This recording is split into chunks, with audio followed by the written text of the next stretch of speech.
Twanatreani fianakavina ro ankamasina na fitiavana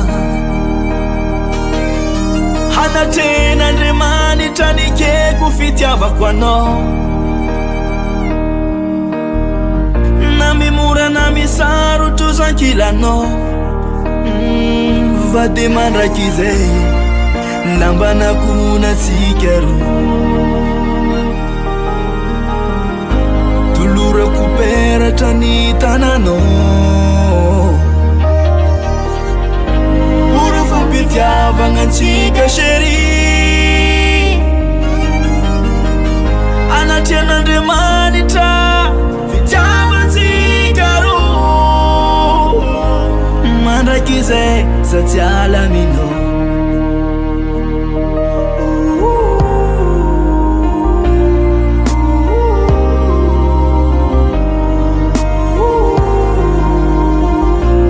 mandrakizay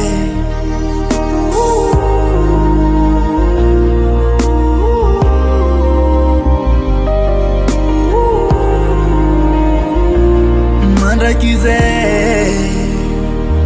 anjarako anao andefy mandriko anjarako anao fanagnako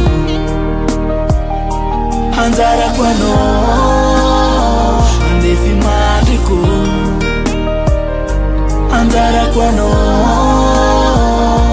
fanagnako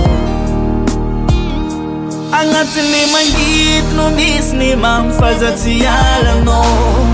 hivavako mba atry fiaragnantsika roe matsoravagny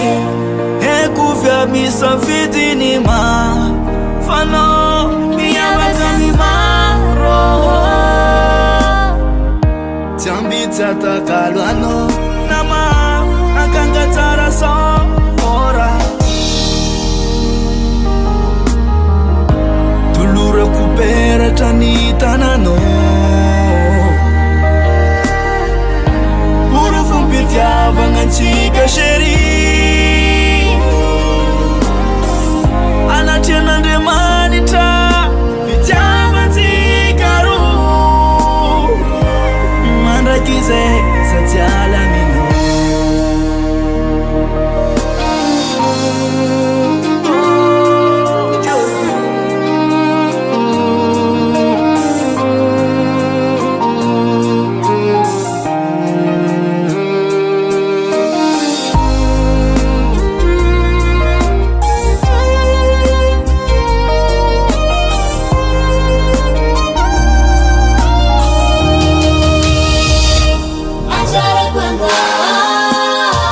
Andefy mandriko